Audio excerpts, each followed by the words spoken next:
شنو التابوت؟ من دنو تابوت؟ تابوت قصة ربانية. هي يا جيتاችን اللهم تاريخ አለ ታቦት የሚለው ጉዳይ ላይ قصة مذكورة بالقرآن الكريم. القرآن ላይ የተጠቀሰ አለ።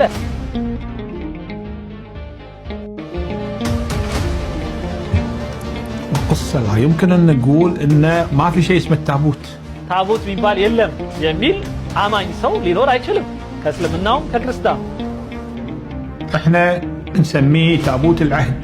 እኛ የቃል ታቦት እንለዋለን። የሚስጥረ ታቦት ማለት ነው። ሚስጥር ውስጡ የያዘ ወይም ቃል ውስጡ ተጽፎ ያለበት የያዘ مسلمين. ሙስሊሞች واظن الانجليز والاوروبيين يسمون عندهم ايضا موجود في تاريخهم في كتبهم. በፈረንጆቹም ጋር አለ መጽሐፎቻቸው ጋር ምናምን ተጠቅሷል። الدينية موجود يسمونه the Ark of Covenant. Ark of Covenant ይሉታል። وبالاثيوب يسمونه التابوت. በኢትዮጵያ ግን ታቦት ነው የምንለው። በአረብኛው ታቡት ነው። ታቦት እና ታቡት አንድ አይነት ነው። የምናወራው ስለ አንድ ጉዳይ ነው። باللغة الأثيوبية በኢትዮጵያ ቋንቋ قرآن مذكور በቁርአን ላይ ታቦት ተጠቅሷል ይላል። እሱ ስም አያውቀውም ማለት ነው። ኦኬ አለ። الآية تقول التابوت ቁርአን ላይ فيه سكينة فيه سكينة መረጋጋትን የሚሰጥ ማለትም ውስጡ እርጋታ ያለው መልእክት ያለበት ربكم ከጌታችሁ የመጣ። አሁን ማን ያምናል የቃል ኪዳኑ ታቦት ቁርአን ተጠቅሶ ወይም ደግሞ ስሙ ተጽፎ ይገኛል ቢባል፣ ግን እውነታው ደግሞ ከዚህ በተቃራኒ ነው። ታቦት ወይም የቃል ኪዳኑ ጽላት በመጽሐፍ ቅዱስ ብቻ የተጠቀሰ ሳይሆን በእስልምና መጽሐፍ በሆነው በቁርአንም ተጠቅሶና ስሙ ተጽፎ ይገኛል። ይህን ያወቀውና የተረዳው ይህ የምንመለከተው ታዋቂ የእስልምና መምህር ታቦት በቁርአን ታቦት ተብሎ የተጻፈው ለሙሴ የተሰጠ ነው በማለት ይህም የቃል ኪዳን ታቦት ዛሬ በኢትዮጵያ አክሱም ጽዮን እንደሚገኝ ማረጋገጫና የእውነት ምስክርነቱን እየሰጠ ይገኛል።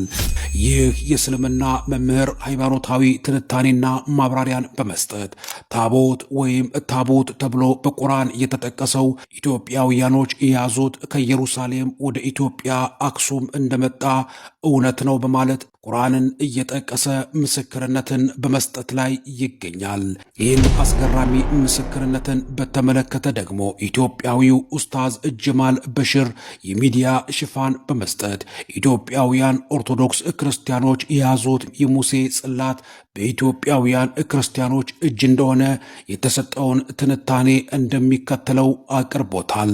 በቅድሚያ ለዚህ ቻናል አዲስ የሆናችሁ ሰብስክራይብ በማድረግ መረጃዎች ሲለቀቁ ፈጥነው እንዲደርሷችሁ የደወል ምልክቷን በመጫን ላይክና ሼር በማድረግ ይህን አስገራሚ ምስክርነትን እንድትከታተሉት የምጋብዛችሁ ሙልጌታ ስዩም ነኝ።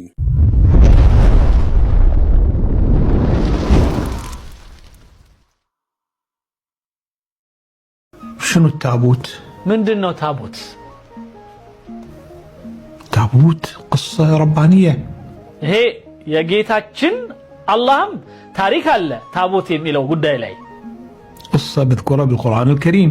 በቁርአን ላይ የተጠቀሰ አለ። በቃላችን ሁላችን ብዙዎቻችን ቁርአን የቀራን ያፈዘን ሰዎች ምናቀው القصة لا يمكن أن نقول إن ما في شيء اسمه التابوت. ታቦት የሚባል የለም የሚል አማኝ ሰው ሊኖር አይችልም ከእስልምናውም ከክርስቲያኑም። احنا نسميه تابوت العهد. እኛ የቃል ታቦት እንለዋለን። የሚስጥረ ታቦት ማለት ነው። ሚስጥር ውስጡ የያዘ ወይም ቃል ውስጡ ተጽፎ ያለበት የያዘ مسلمين. ሙስሊሞች واظن الانجليز والاوروبيين يسمون عندهم ايضا موجود في تاريخهم في كتبهم. በፈረንጆቹም ጋር አለ መጽሐፎቻቸው ጋር ምናምን ተጠቅሷል። الدينية موجود يسمونه the Ark of Covenant. Ark of Covenant ይሉታል። وبالاثيوب يسمونه التابوت. በኢትዮጵያ ግን ታቦት ነው የምንለው። በአረብኛው ታቡት ነው። ታቦት እና ታቡት አንድ አይነት ነው። የምናወራው ስለ አንድ ጉዳይ ነው። باللغة الأثيوبية በኢትዮጵያ ቋንቋ وهو مذكور التابوت في القرآن. مذكور بالقرآن لا تابوت تقصول إلى السوسم معكم مالت. أوكي الله الآية تقول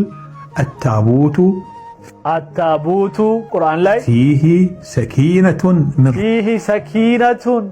من رقاقات يميست مالتهم وسطو إرقاتا يالو ملكت يالبت ربكم كاقيتاتشو يمتع وبقية مما ترك آل موسى وآل هارون يا موسى بيت سابوچنا يا هارون بيت سابوچ سيوارد بورس يمتع إلى القرآن لاي تحمله الملائكة ملائكاوچ يمشكموت هنا ويم ملائكوچ إذن التابوت حقيقة ስለዚህ ታቡት የሚለው እውነታ ነው حسب الرواية القرآنية በቁርአኑ መሰረት حقيقة ما نشك فيها ምንም የምንጠራጠረው ነገር አይደለም ታቡት የሚለው ነገር وهذا التابوت فيه مثل ما ذكرت الآية سكينة فيه سكينة شنو السكينة شلون تفسرها ምንድነው የምትተረጉመው ወይን ሰኪና የሚለው እርጋታ ማለት ነው ምን ብለህ ነው የምትተረጉመው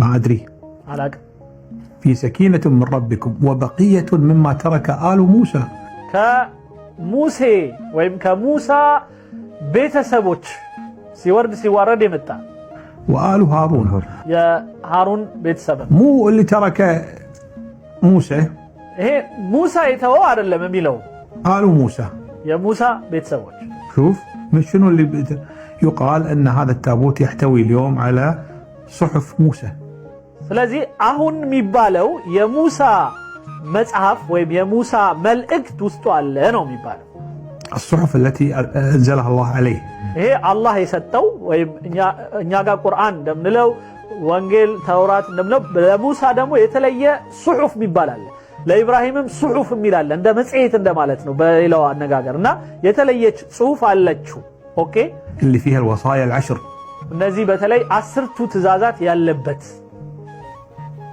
زين فموجودة فيه أيضا عصات موسى ሌላው የሙሳ ዱላ አለበት ተብሎም ይነገራል أن حسب الرواية الأثيوبية انتقل التابوت ዋናው በኢትዮጵያው ዘገባ ታቦቱ ኢትዮጵያ ውስጥ መጥቷል የሚለው ነው አንደኛው من سليمان عليه السلام ከሰለሞን ጊዜ ጀምሮ إلى ابنه منيليك اللي ملك ابن ملك ነው የሚለው ابن ملك ነው منيليك የሚለው ابن ملك منيليك ابن الملك ابن الملك የሚለው የአረብኛው ነው ቃሉ ابن الملك የመሊኩ ልጅ የንጉሱ ልጅ ማለት ነው ትርጉሙ ስለዚህ ابن الملك ملك منيليك ዋው የሚገርም ነው منيليك الأول የመጀመሪያው ምኒልክ ምክንያቱም ምኒልክ الثاني ሁለተኛው ምኒልክ አለን ዳግማዊ ምኒልክ ቢባሉት ይሄ መጨረሻ ላይ የምናውቃቸው ነው ከሱ በፊት የነበረው ምኒልክ ሌላ ነው ابن الملك ቢባለው የመሊኩ ልጅ ቢባል وخذا إلى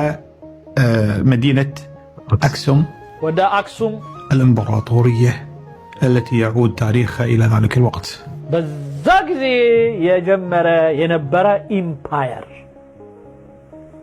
قبل 1700 سنة قبل الميلاد 1700 ዓመት ከኢየሱስ መወለድ በፊት قبل الميلاد ከመወለዱ يعني قول 2000 سنة قبل الميلاد ያ ማለት 2000 ዓመት ከኢየሱስ መወለድ በፊት ስለሱ ነው የምናወራው مع 2000 سنة الآن وشوية አሁን 2000 ስትጨምርበት 2025 አይደል አሁን ያለ ነው ስለዚህ አንድ ላይ 4000 ምናምን ዓመት قبل 4000 سنة تقريبا በትንሹ እስከ 4000 ዓመት ነው የምናወራው አሁን وعلى فكرة في أيضا حضارة أخرى قبل الحضارة الأكسومية ሌላው ከአክሱም በፊት ደግሞ የነበረ ሌላ ስልጣኔ ነበረ በዛው አካባቢ في أثيوبيا اسمها حضارة دامات የዳማት ነገስታት ነበሩ የዳማት ንጉስ የዳማት ስልጣኔ أخرى أيضا أقدم منها بس ከሱም በፊት ነበር لا يوجد عنها تفاصيل لكن ብዙ ዝርዝር የሌለበት ይሆናል مؤكد موجودة وتحدثوا عن بعض تفاصيلها በአንዳንድ ዝርዝሮቹ ተናግረውታል ከሱም በፊት የነበረ እንደነ بعض شيء بسيط من آثارها ولكن ما في تفاصيل ايش كثر استمرت، متى بدأت، من هم ملوكها كذا ብዙ ዝርዝር የለንም እንጂ ከዳማትም በፊት ነገስታት እንደነበሩ የሚያሳይ ደግሞ አለ የኢትዮጵያ ታሪክ። አንዳንድ ምልክቶች አሉ፣ ግን ንጉሱ ማን ነው፣ በዛ ጊዜ ምን አደረገ፣ ምን ተደረገ የሚለው ዝርዝር ግን የለም። لكن في حضارة أخرى سابقة لحضارة أكسوم ከአክሱምም ከዳማትም የቀደመ ግን ንግስና ወይም ስልጣኔ እንደነበራቸው ግን የሚያሳይ ነገር ግን አለ። اسمها حضارة دامات في أثيوبيا أيضا. ከዛ ዳማት ነው። فالتابوت انتقل إلى وصل التابوت حق أكسوم إلى أكسوم وإلى الآن موجود فيها. እስካሁን ድረስ ይህ ታቦት አለ። إلى الآن كانوا قديما يحملونه في المناسبات الدينية. ድሮ በጣም በጥንት ጊዜ ይህንን ታቦት ራሱን ኦሪጂናሉን ተሸክመውት የሃይማኖታዊ ተግባር እና በዓላት ላይ በአመት አንዴ አሁን እንደሚደረገው እኛ ሀገር ያደርጉት ነበረ። يشيلون على أكتافهم በትከሻቸው ላይ ይዘውት ይሄዱ ነበር። يمشون فيه بالشوارع በመንገድ ላይ ይሄዱ ነበር። يعني آلاف البشر ብዙዎች በሺዎች يمشون فيه بالشوارع في الأعياد المناسبات العامة حتى في الحروب تراه. ሌላው ደግሞ በጦርነትም ጊዜ يزوت يوتون. يعني هذا التابوت حتى يقال أيام موسى عليه السلام وما بعده كان يستخدم للاستنصار. بموسى جزء كموسى بوالا ينبرو سوتشم وين بموسى جزء لدل مدرجة يتأكمن على البلو لبركات اندزي بچنقل بنتناچو يزوت يدو نبر وتادروچو. يعني هو أحد أسباب النصر في الحروب. نعم بتورنتم لماشنف يردانال بلو كم يسبوت لبركات يميزوت نبر الال تابوت. اي فالتابوت اللي معاه التابوت هو اللي ينتصر. نعم لذلك يحملونه في المعارك الى ميدان المعركه. وده تورنت لازم ميدان لا يسور يزوت يدو نبر. فهم يعني كانوا سابقا يحملون الى ميادين المعركه وكذا من زمان. فيت وده ተለያዩ ወጦርነትን በሚሄዱበት ወቅት ይዘውት ሄዱ ነበር። طبعا بعدين توقفوا خلوه فقط في فترات الاعياد الدينيه. ከዛ በኋላ ግን የሃይማኖት ብቻ ስርዓት የሚከበርበት በአመት አንድ ጊዜ የሚያወጡት ሆነ።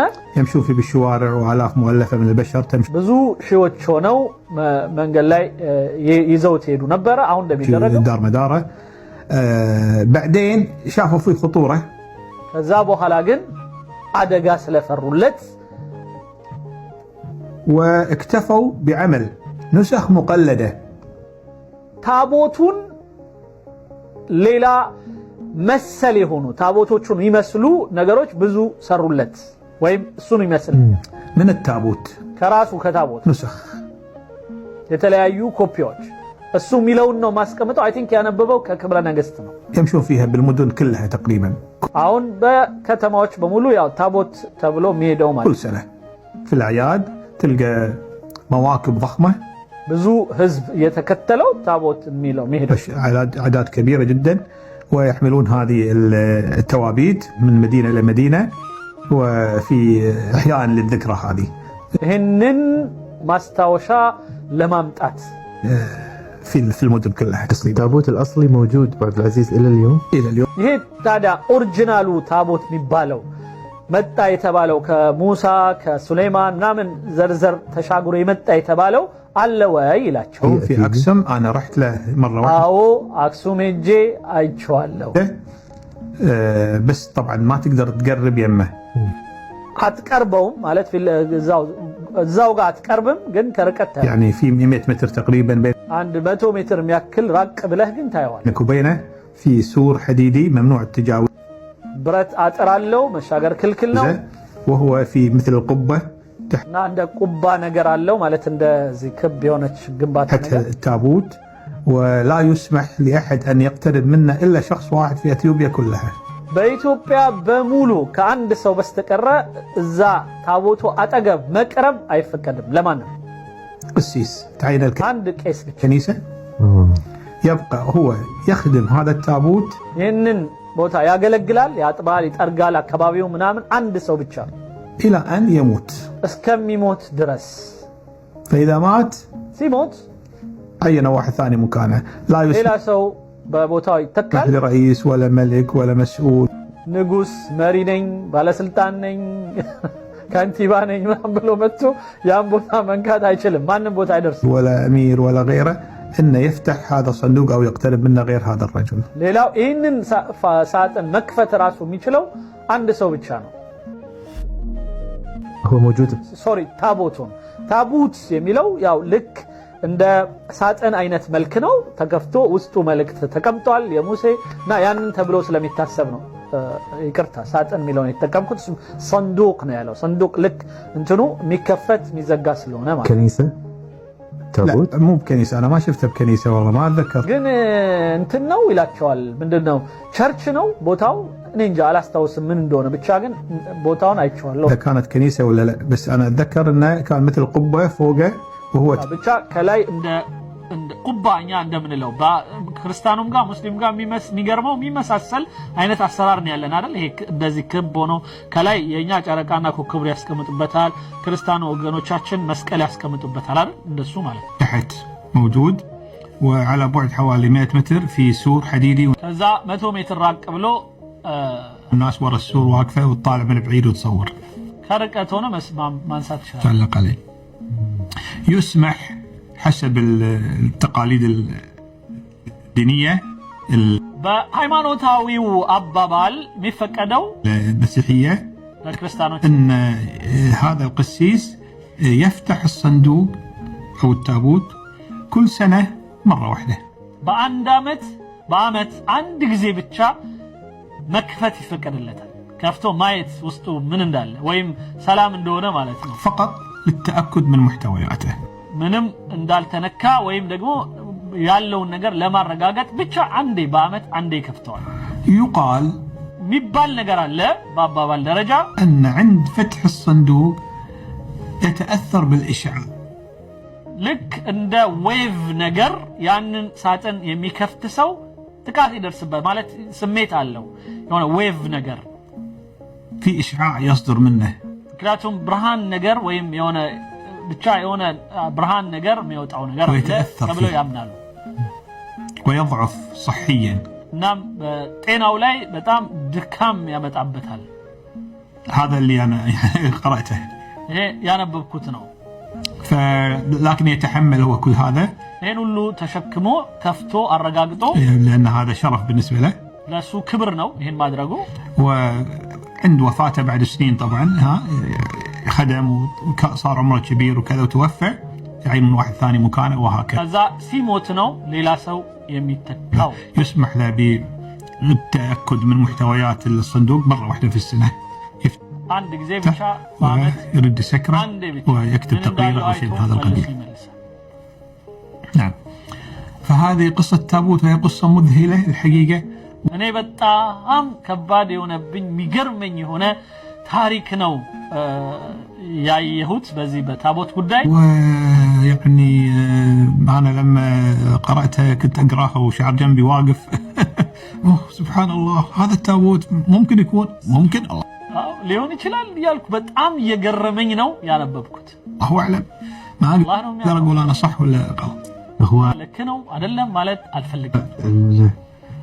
إن في دليل بالقرآن ሌላው በቁርአን አለ ተጠቅሷል ታቦት የሚለው ቃል عن هذا التابوت صح هو كحقيقة تاريخية موجود ታሪኩም አለ القرآن قال هالكلام هذا خلاص انتهى الموضوع كحقيقي لكن وينه የት ነው وين راح የት ሄደ صار في ما حد يعرف إلا الأثيوبيين عندهم الرواية هذه ኢትዮጵያኖች ግን ያው አለ እያሉ ነው እነሱ ጋር إنه هذا هو يابا من ليك من سليمان في ذلك الوقت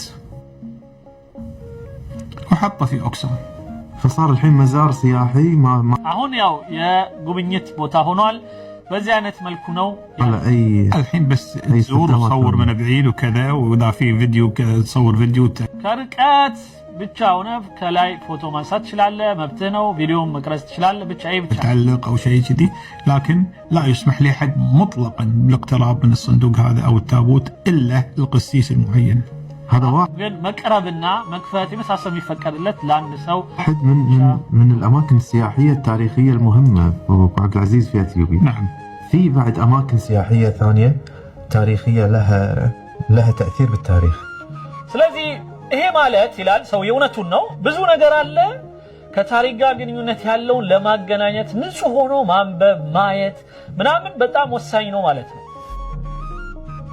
ما في شك في اشياء كثيره بس هذه المدينه ايضا نظرا لانها تاريخيه قديمه جدا በተለይ ይሄ ከተማ አክሱም ባለው በጣም ጥንታዊ ከተማ ከመሆኑ አንፃር تخيل 4000 سنه ولا الان عايشه يعني ها 4000 ዓመት በፊት ጀምሮ የነበረ فهذه المدينه ايضا فيها اثار نادره جميله جدا الحقيقه الاثار በጣም ቆንጆ የሆነ የድሮ የጥንታዊ የሆነ በጣም ውድ ነገር አለባት هذه وهي من مجموعه التراث العالمي العالم اللي هي تابعه لليونسكو يونسكو يمزج فيها شهاده بان هذا من التراث العالمي على ما كف يا تورست مسحب بوتا تدرجو تمزجوا المحافظه عليه وضمن خطه اليونسكو في المحافظه على التراث العالمي في العالم مو بس في اثيوبيا في العالم فهذه في مسلات اكسوم ايه يا اكسوم ደግሞ እንትን አለ ምንድነው መሰላት ይለዋል መሰላል አይነት ወደ ላይ ከፍ ያለ مسلات اكسوم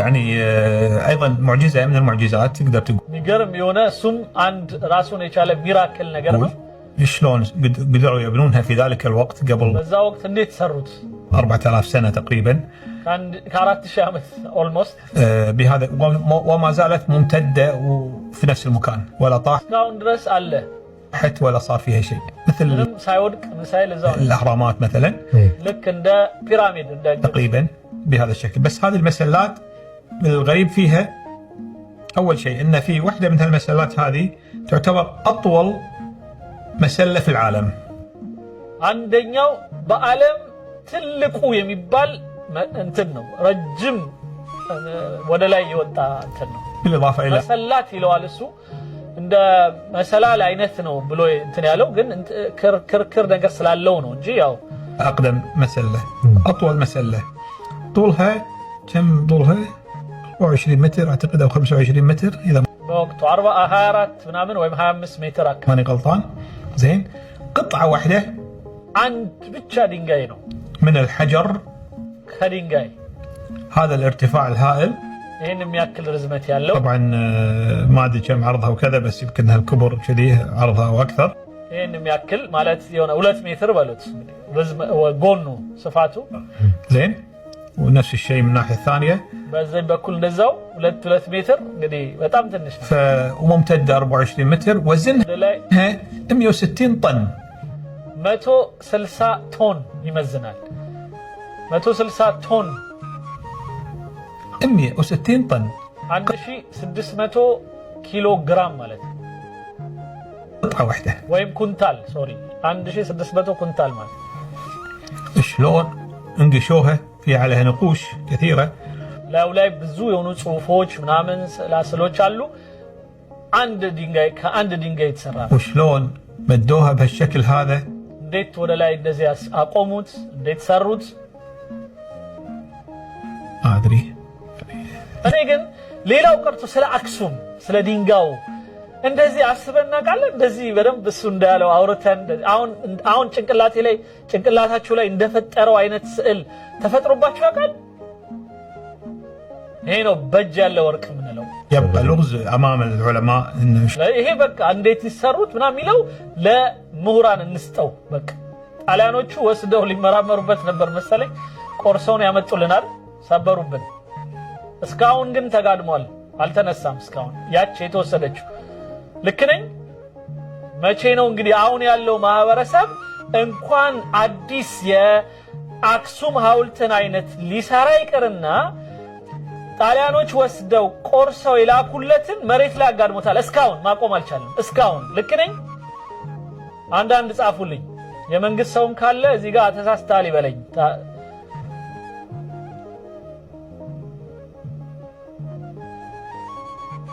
ተሰብሮ የመጣውን እስካሁን ማንም ሰው መስራት አልቻለም መልሶ የኛ ድክመት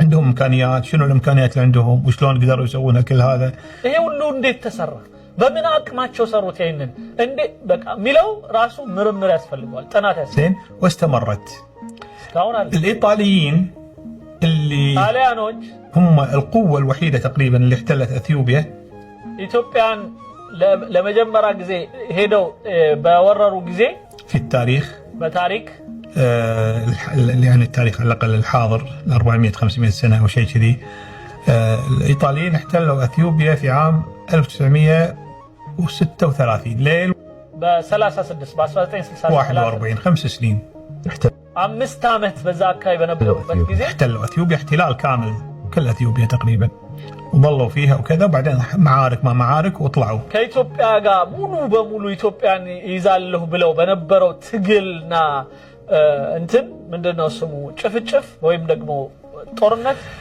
سنة 37 أعتقد لما شافوا هذه القطعة ይህንን የአክሱም ሐውልት ባዩ ጊዜ طبعا مو مسلة واحدة هم مسلات 200 مسلة አንድ ብቻ አይደለም አሉ 200 የሚደርስ ነው ብዙ ነው ያለው اللي موجودين او اكثر قاعد نتكلم عن اطول وحده هذه አሁን ያወራነው ስለ አንዱ ረጅም ስለሆነ ነው እንጂ አጠር ያሉ ብዙ አሉ 24 متر هذه اللي وزنها 160 هذه قالوا نبي ناخذها ونوديها ايطاليا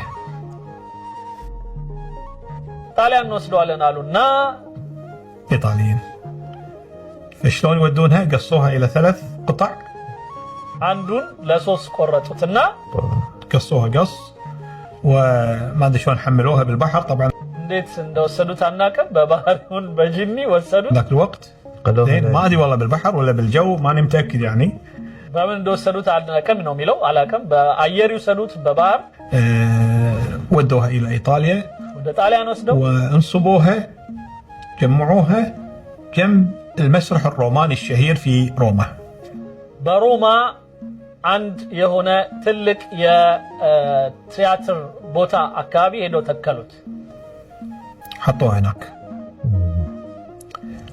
وظلت هناك طبعا እዛ ተቀምጦ ነበር هم طلعوا من اثيوبيا بعد 5 سنوات 41 طلعوا እዛ ظلت اثيوبيا ከወጡ በኋላ تطالب فيها وتطالب فيها ኢትዮጵያ ትጠይቃለች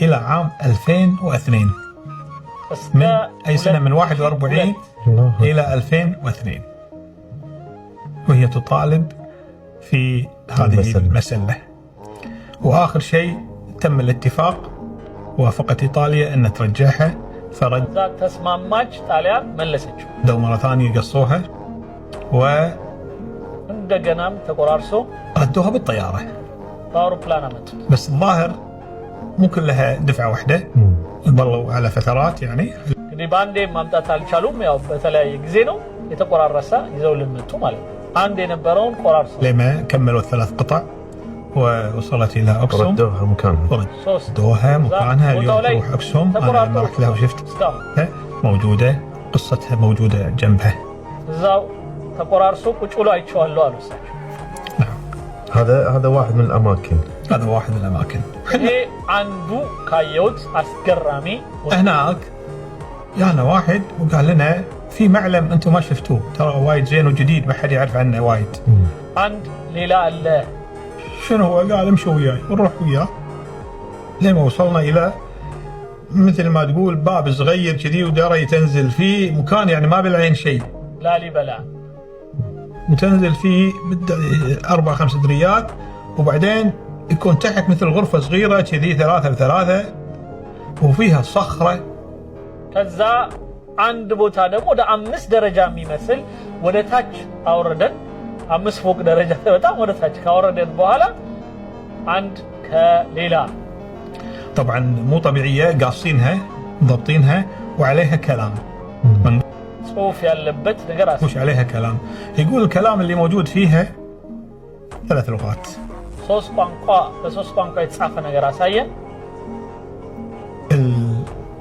الجعزي اللغة በግዕዝኛ الأم تبعت أثيوبيا የቋንቋዎች እናት ይላቸዋል በተለይ ለኢትዮጵያኖች واللغة اليونانية ሌላው የዮናንያ واللغة العربية عربية المسند خط المسند عربية تاريخها يعود إلى 1600 سنة 1600 ዓመት ሆኖታል ያ ጽሁፍ يعني 400 حوالي 400 ميلادي يا مالت بإيسوس كتولد 400 ዓመቱ ላይ ማለት تقريبا ما أتذكر بالضبط التاريخ بس تاريخها عليها عمرها حوالي 1600 سنة 1600 ዓመት يهون تذكر بعد العزيز شنو اللي مكتوب؟ من عند تتصافى تستوصله؟ أتذكر مكتوب اللي يعني في وقتها قالوا لنا وبعدين أيضا لقيت أثر في أحد الكتب أنا يا يهود أن مصحفهم لا عندنا يرجع تكلم عن الصخرة هذه يسمونها صخرة عزانة يا إزانا هو الملك ذاك الوقت أو الإمبراطور إزانا جزء يتكمت مسارات هو ملك إثيوبيا كلها فكاتب هذا كأنه معلم ما أدري شنو السبب ليش سواها بهالمكان وكذا مو معروف لكن قاعد يقول إنه أنا ملك الملوك أملك الأرض من الكذا إلى كذا بالتفاصيل هذه يعني واو لا تصوفوا زالة يلو أنا نجسو نجستوني እና ከዚህ ድረስ መገዛ ምናምን የሚል ጽሁፍ ያለበት ነው يفتخر بنفسه ويتفاخر بأنه ملك الملوك የንጉሰ ነገስት የሚለውን ቃል የሚጠቀም على الأرض على وجه الأرض وكاتبها بالعربي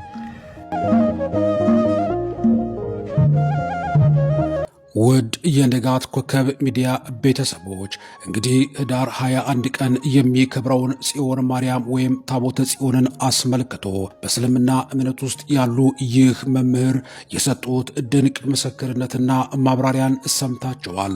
መጽሐፍ ቅዱስን ከማይቀበሉ ከክርስትና እምነቶች ያሉ እንዲህ ያሉ የሙስሊም መምህራንና ሊቃውንት ምስክርነት ሲሰጡ መመልከታችን እጅግ የሚያስገርም ነው።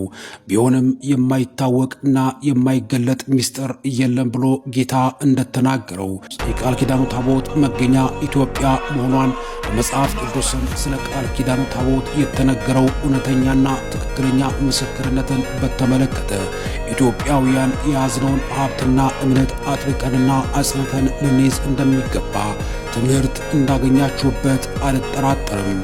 በሌላ ዝግጅት በአዲስ መረጃ ወደ እናንተ እስክመጣ ድረስ ለዛሬው በዚሁ ስሰናበታችሁ። ለዚህ ቻናል አዲስ የሆናችሁ ሰብስክራይብ በማድረግ መረጃዎች ሲለቀቁ ደግሞ ፈጥነው እንዲደርሷችሁ የደወል ምልክቷን በመጫን ላይክና ሼር በማድረግ ወዳጅ ቤተሰብ እንድትሆኑ በመጋበዝ የመሰናበታችሁ ሙልጌታ ስዩም ነኝ።